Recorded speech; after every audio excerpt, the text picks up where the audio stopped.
So after the first 3 years of recovery, the communists came up with their very first 5-year plan.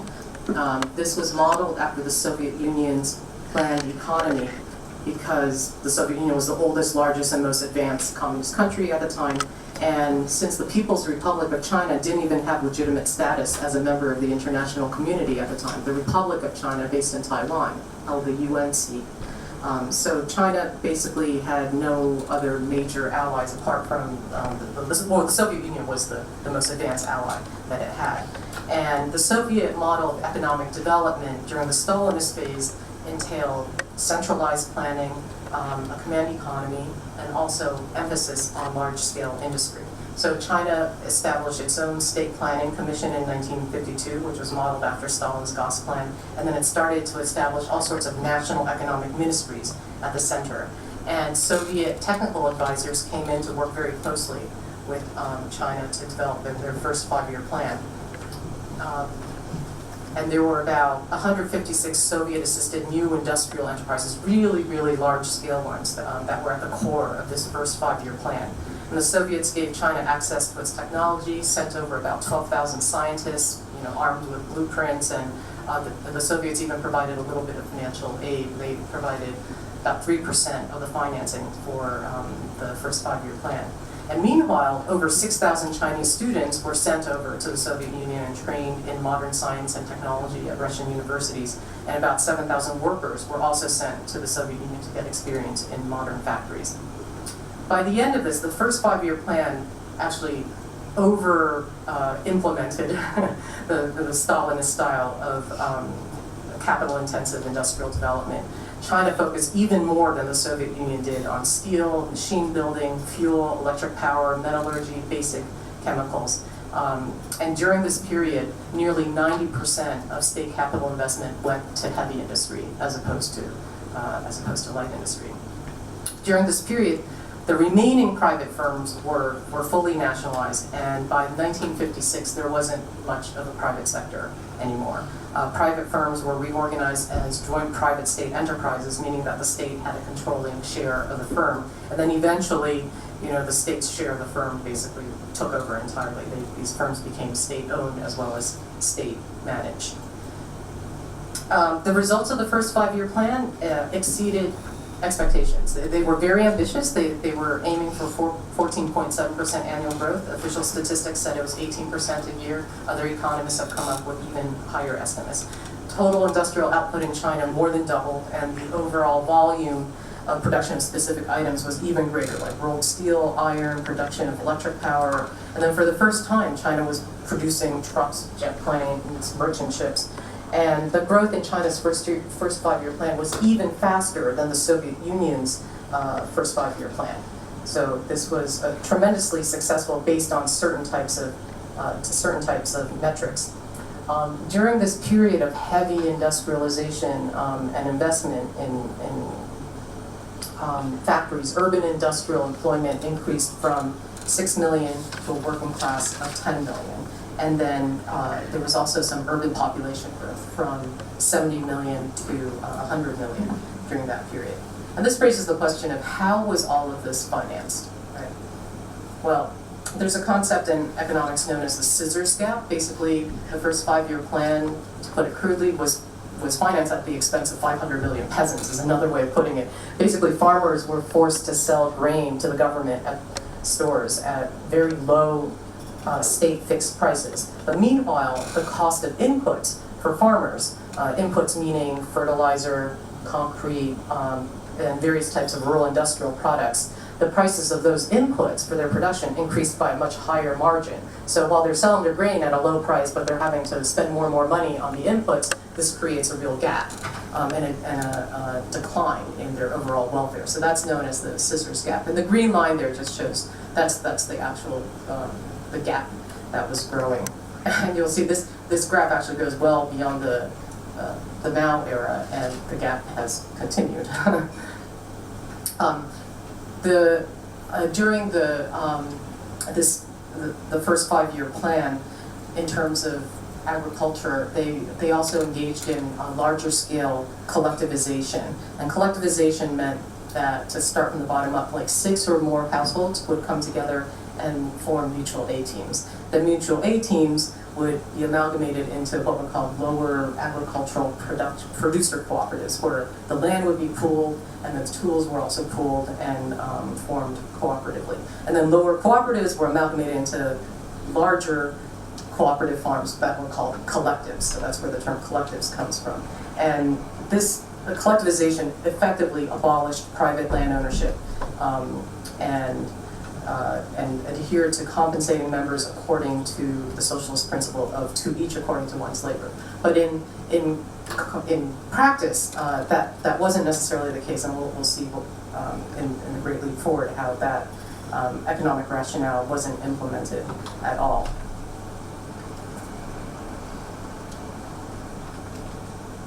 One of the results of the first five-year plan was that adopting the Soviet model of industrialization also entailed Soviet forms of political organization and state administration. So the communists, the Chinese communists under Mao, had wanted to be revolutionaries. They didn't actually want to become a party state of bureaucrats, but that's in fact what had emerged by the end of the first five-year plan. There were all of these new bureaucracies. They were staffed by, bureaucrats with heirs, and Mao was starting to get a bit frustrated with bureaucratism. So the growth of the state apparatus started to concern Mao in particular. And this is really the context for the 100 Flowers campaign. In the fall of 1955, right before the 100 Flowers, Mao presented a really ambitious 12-year program to the Politburo for a technological revolution in agricultural production. Like, he wanted to shift the focus not away from heavy industry, but also to really prioritize agricultural production. And this would require faster development of scientific and technological research.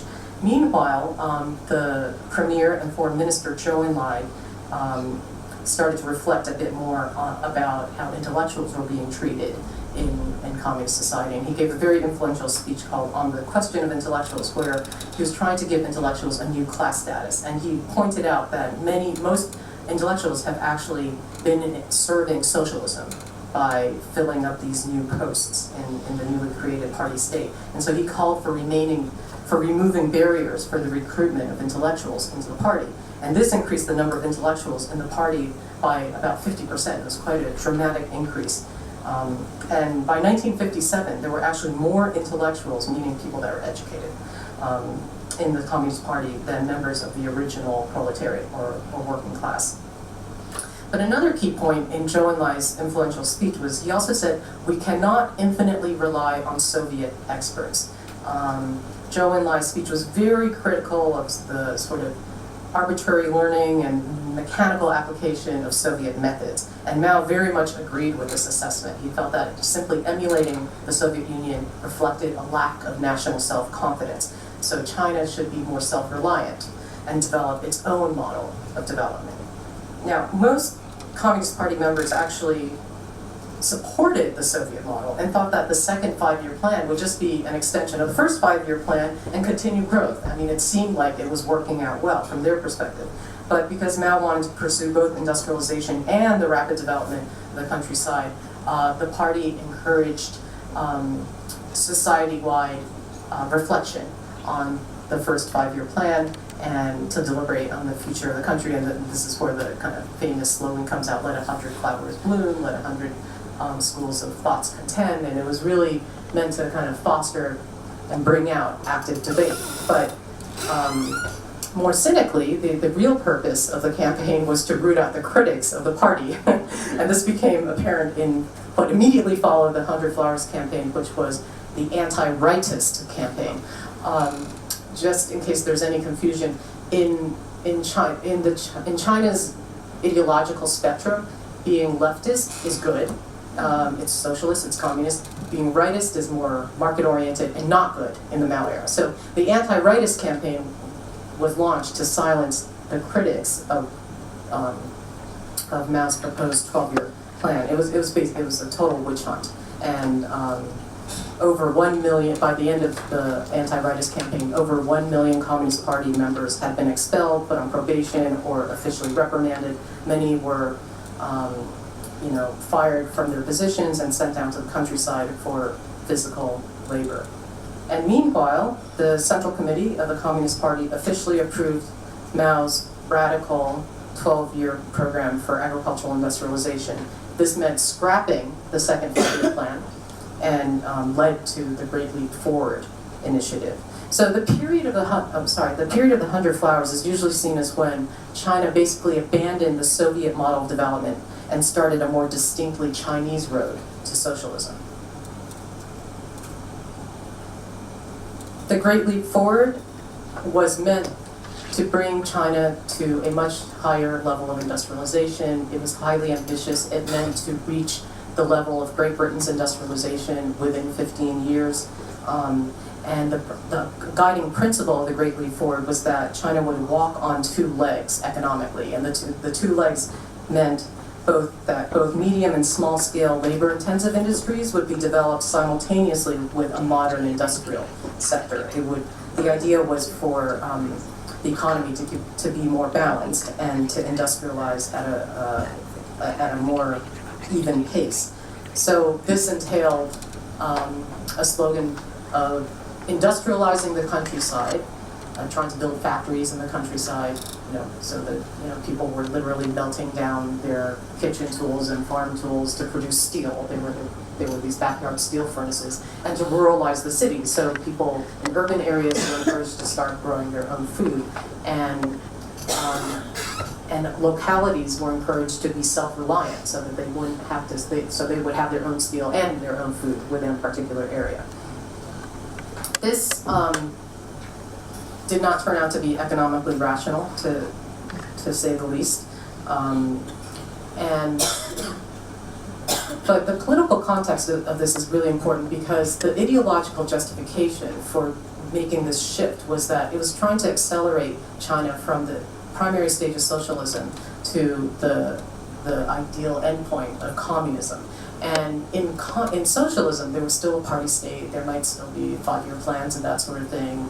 But under communism, the state would wither away. And there was this kind of utopian image of people living in communes, everyone's growing their own food, doing the cooking and the washing together, there's a communal nursery, they sit around the communal fireplace and sing revolutionary songs, and everyone would have enough to eat, and there would be no private possessions, so there wouldn't be any crime, and without crime you don't need the state police, so there's no need for government. I mean, that's the utopian image.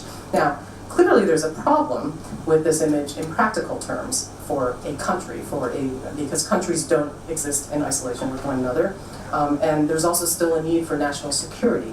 And this fact was not lost on key members of China's leadership, including the Ministry of Defense, Peng Dehuai.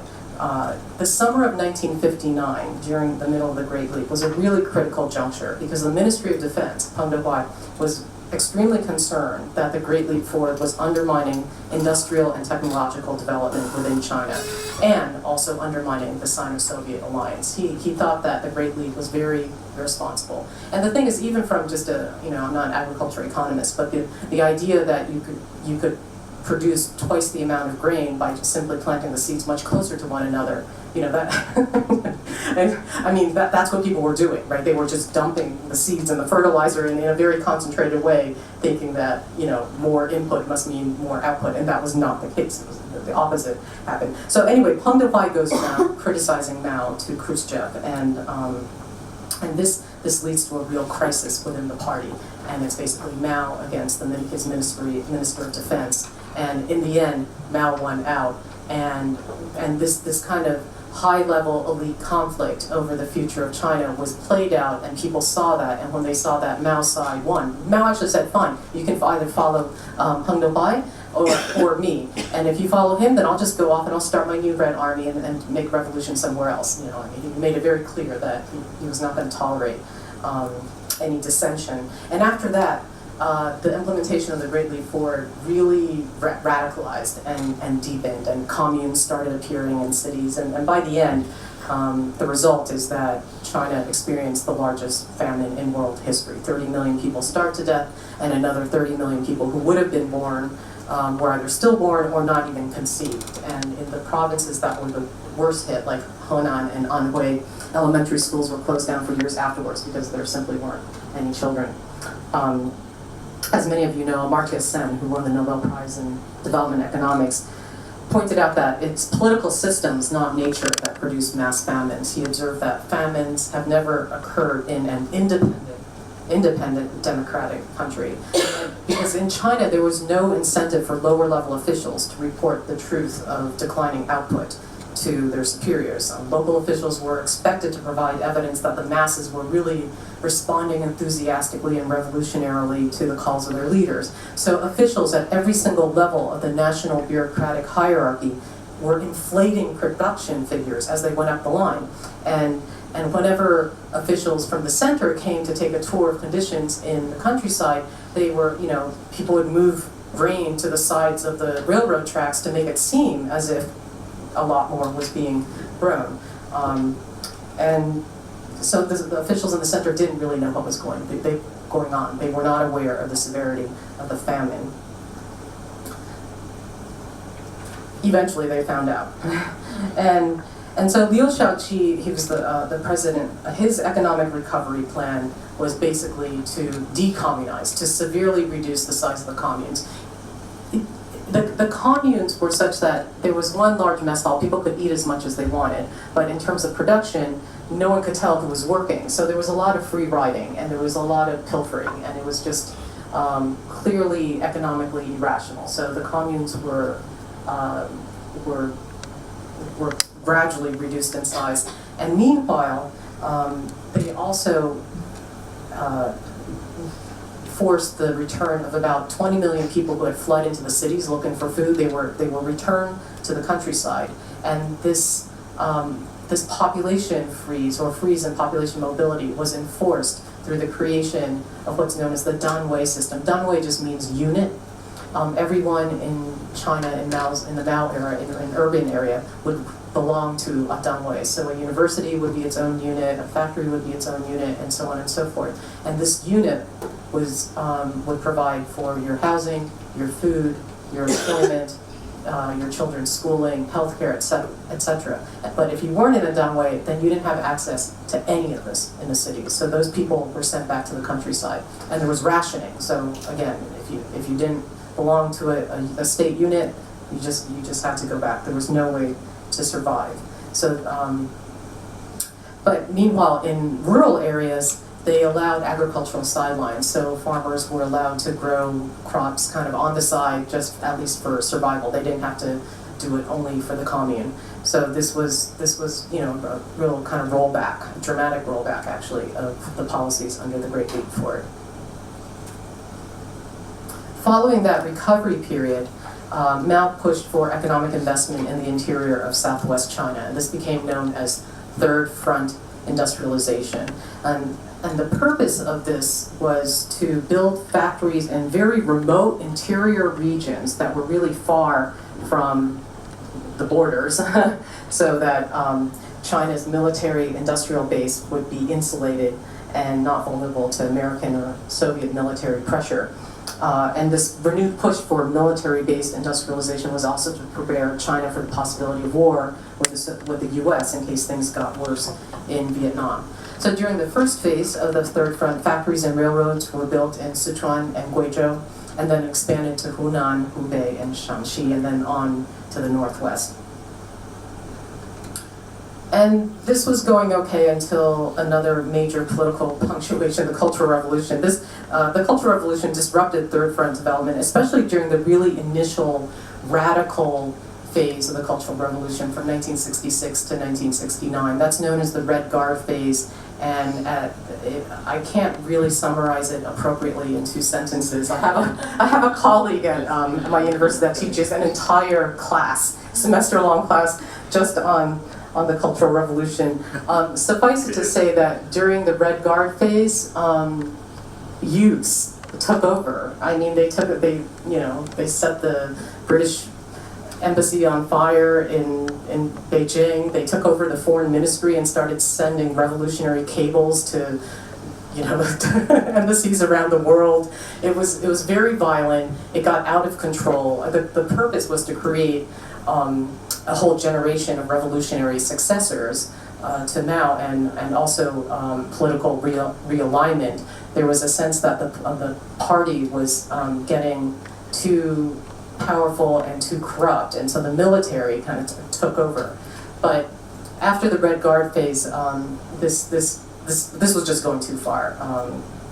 Every single person in this room, we all would have been toast, because we're all academics. The students were rebelling against the professors and parading them around and in very humiliating ways, and it was very violent, etc. So to end the Red Guard phase, Mao ordered the Red Guards to be sent, and intellectuals to be sent to the countryside. 20 million intellectuals and educated youths were sent to the countryside to work in farms and to learn from the masses. So after that initial phase, there was resumption of production. It wasn't, even though people refer to the Cultural Revolution as the entire decade from 1966 to 1976, it was really the first 3 years that were the most severely disruptive to economic production. Economic production did continue. The entire higher education system was in fact closed down for the decade, however. That was in fact effective for a full 10 years. So after the Red Guard phase, a Maoist model of economic development took form, which included pervasive militarization of the economy with prioritization of the third front. Since the PLA was in charge of the Cultural Revolution, uniformed army officers became involved in managing production facilities. The economy also was operating in a very decentralized manner. So rural industries were encouraged, collectives were encouraged to support agricultural development. This period was also marked by relative autarky. China was not involved in foreign trade, it was closed off. There was also the near absence of material incentives such as bonuses or piece rates for additional production. And there weren't any free markets for grain or farmers' products. And again, there was very limited labor mobility. Both migration and urbanization was pretty much paused throughout the 70s. But the upshot of this was that industrial growth did continue, and agricultural growth kind of picked up, though it never matched the level of industrial growth. But towards the end of this period, a lot of new projects were tied up in construction without output. So there's a tremendous amount of investment, but in terms of production and efficiency, that was still quite low. Okay, Mao's death in September of 1976 left a bit of a power void. His previous successors had all fallen to very tragic political outcomes. Liu Shaoqi ended up being, attacked during the Cultural Revolution. Deng Xiaoping, was also attacked and purged during the Cultural Revolution. Lin Biao, the director of the People's Liberation Army, died mysteriously in a plane crash in 1971. So Mao's chosen successor, Hua Guofeng, someone who was very weak and didn't have any power base of his own, did not last very long. He only lasted from 1976 to 1978. And during this interregnum, this transitional period, Hua Guofeng's group was known as the Whatever's faction.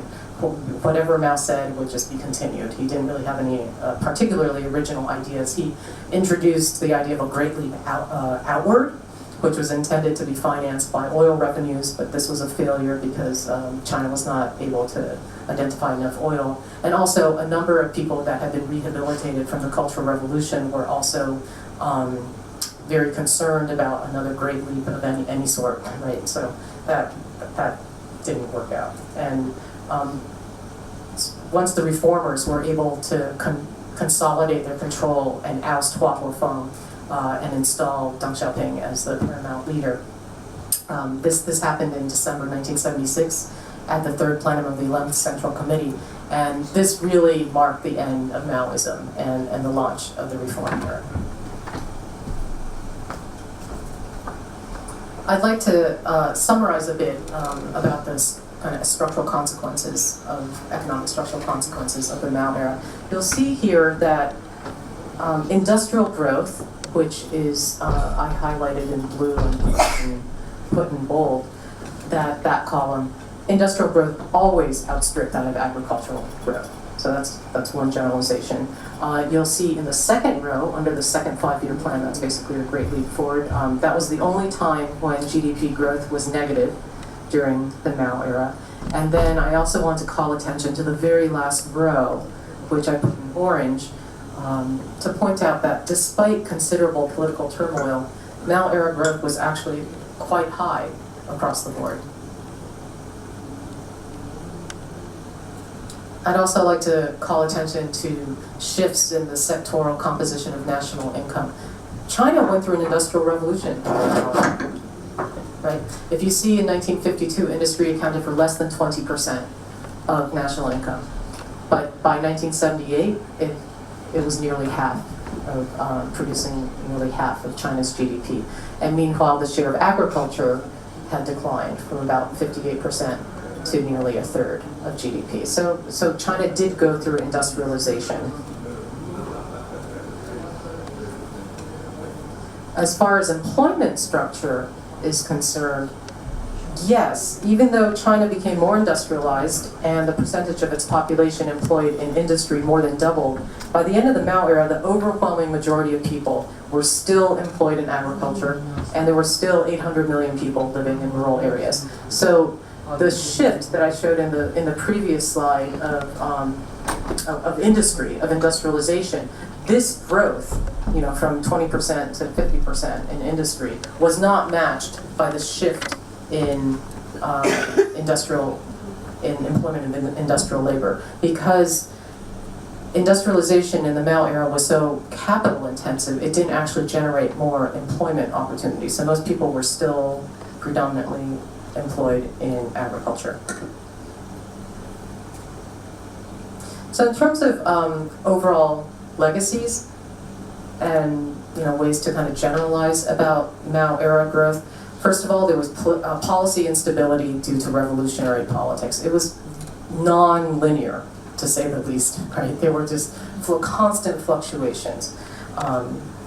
The second observation is that there was very high growth, yes, but without significant urbanization, or efficiency gains, or modernization. And what I mean by lack of efficiency is that China used much more electricity and inputs to generate less output than other countries, the more efficient economies. Third, capital-intensive industrial production was also prioritized over employment generation and consumption. So there was a real imbalance. But overall, there was significant improvement in human capital and human development indicators. The average life expectancy in 1948 in China was about 35 years of age. By the beginning of the reform era, it was about 60. I mean, it was very significant. There was significant improvement in literacy as well, both female and male literacy, as others have pointed out already. And there was also the rudimentary infrastructure for healthcare in both urban as well as rural areas.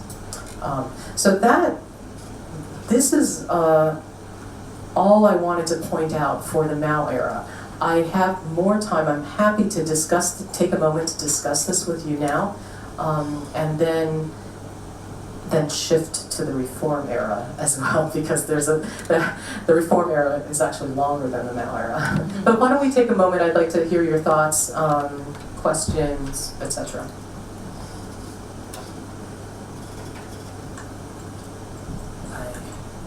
Can I?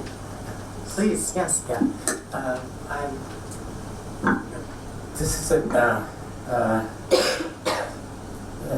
brilliant narration of the Mao era from the inside. I hope you can hear me? I can hear you, yes. Maybe. I said this is an interesting narration of the Mao era from the inside. What I would like to bring to your submission is the following. I may not be coherent, I may not be very articulate in that, but I just want to bring to your attention that politics is about organizing the society. Politics is about organizing the society. So here is an experiment. I'm trying to look at dispassionate, right? Yeah. here is an experiment where a society tried to organize in a particular way, obviously ideological way, right? Yes. And there are, I'm not saying that do not criticize that. You can take a look at it because it's about society and we can criticize any social phenomenon. Assumption number one, and that context, you were talking about internal contradictions, internal compulsions and all those things. Now my point first is that, what are the external compulsions or components which made the Communist Party or the society, Chinese society, to go in a particular direction? Chinese socialism, with certain kind of socialism, all that, all right? So in Soviet and Chinese, the other developed countries have any role in that, or all that. Number one. And second is that in post-78, they are trying to organize the society in a different way, right? In the first phase, you had millions of people died and consequences and all those things. But in the second phase also, when we say that... I brought a pen so I can take notes. This is turning out to be more than one question. I just don't want to forget. Okay. Yeah, I'm sorry, you can continue. I just wanted to take notes. And the second phase also, when we say that... Yeah, can I? Yeah, go ahead. Yeah. When we say that China grew for 30 years uninterrupted for double digit, this is mere statement, right? But behind that, the millions of people died, right? Not in that scale, but in a different scale. But development is all about displacement and sacrifices. You know, Shanghai is not developed out of nowhere. People have sacrificed. But my point is that when we talk about Mao period, we are very critical. And when we talk about organizing society in a different way, in a capitalist way or the Chinese way, or Chinese characteristic of Chinese socialism, what they call it as, we are kind of uncritical about it and critical about the first phase. No, that's what I understand it could be.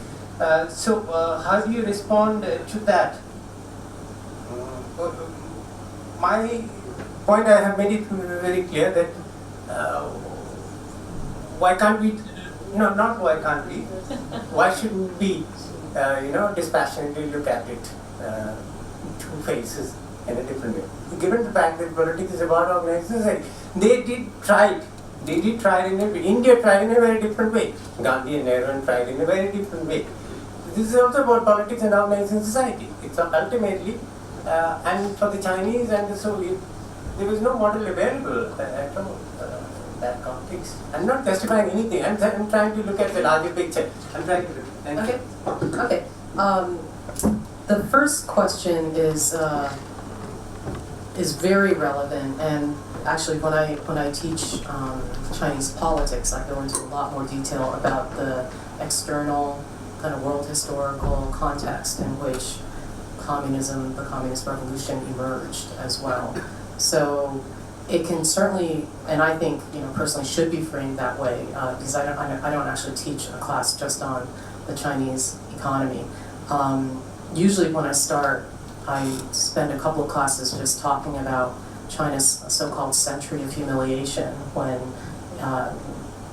with the opium wars and then foreign occupation of various parts of China and the Japanese imperial aggression in China, that what they call the anti-Japanese war, and then all of the domestic soul searching that took place as the Qing dynasty, the last dynasty in China, was unable to protect China from foreign encroachment. And that really led to this sort of national soul searching about China's future and which direction should it take. And it was the Chinese Communist Party as well as the Chinese Nationalist Party, also known as the Kuomintang, that emerged out of that period. There's this period known as the May 4th movement, around May 4th, 1919 to 1921, when there's the real serious national debate about what should China do. And so these new political parties, they started out as secret societies, and then they eventually became political parties, and then two of them emerged as the strongest, the communists and the nationalists, who ended up vying for, against one another in a civil war for authority. And that was arguably in direct response to foreign encroachments and the inability of the existing imperial power, the last imperial power, to protect China. So that's number one. That's absolutely critical. And then during the Civil War itself, I also spent a fair amount of time talking about how the U.S. just was really rooting for the nationalists and pumped them with all this money. And the nationalists, it is absolutely outrageous that they didn't actually win the Civil War, because they had control of the cities, they had control of the capitalists, the urban elites, the United States. They had much more money, they were much better educated, they were much more sophisticated than the communists, who had to rely on like illiterate barefoot farmers to join their army. I mean, they were really undersupplied. But the nationalists were so incredibly corrupt and covered that they alienated their base and had to flee to Taiwan and kept trying to recover the mainland, and that didn't hasn't worked out yet.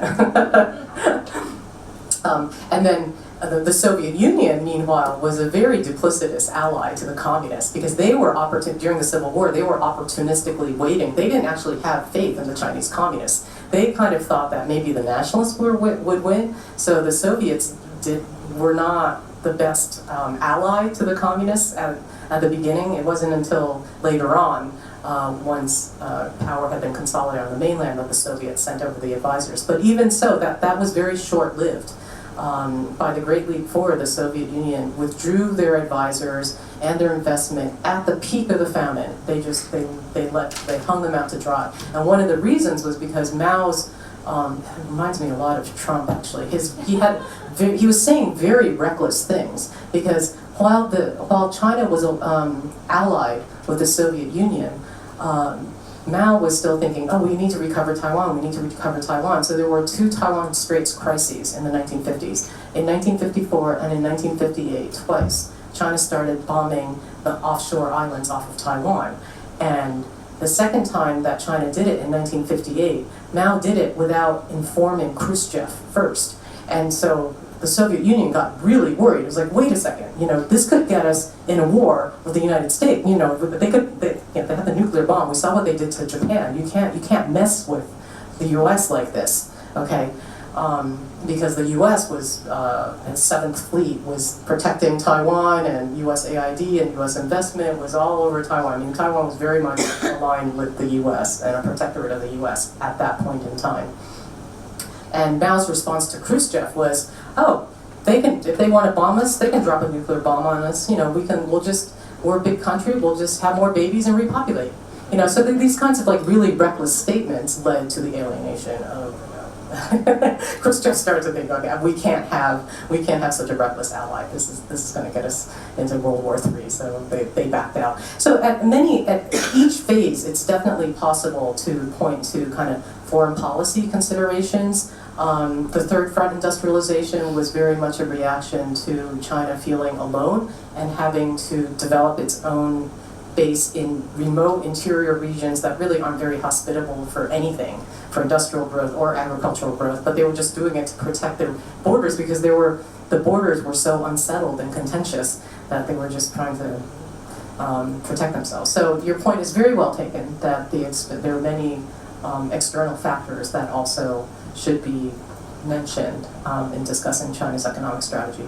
Your second question is really more of a normative one, and since I haven't actually discussed the reform era yet, you don't know how I'm going to present it. But I think your observation is correct, that overall people tend to judge the Mao era as having been a failure, and they highlight things like the Great Leap Forward and the Cultural Revolution as really devastating, catastrophic political decisions that led to tens of millions of deaths, right? And in the reform era, I think people do talk about it in critical terms. Economists tend not to, because economists, at least in North America, their normative political economy has died out in North American higher education. It's not taught that way anymore. It's taught in a much more abstract and theoretical way. In fact, even economists who focus on China in North America, they're a dying breed as well. There's like one old generation of people, economists, like real economists, who study China. People like Barry Naughton, Tom Roski, Lauren Brand, Justin Lin. I mean, well, he's in China. These days, universities aren't producing economists who study particular countries, at least in North America. They're producing economists that do really kind of abstract econometric modeling. So the way that the way that China's economy is being taught is really now done more by political economists, political scientists, like myself. And in that sense, we don't, when we talk about the reform era, which I haven't gotten to yet, there are different issues that are highlighted. It's not necessarily deaths, it's more repression, and social instability and growing inequality. And those are things that I'll discuss in the next lecture. But in political science, I mean, I'm not a philosopher, I'm not a theorist, right? And so we don't teach classes in a judgmental way intentionally. I mean, we try to be a little bit more objective about it. But at the end of the day, I don't think one can be completely, norm-free either. So your point is well taken. Other thoughts?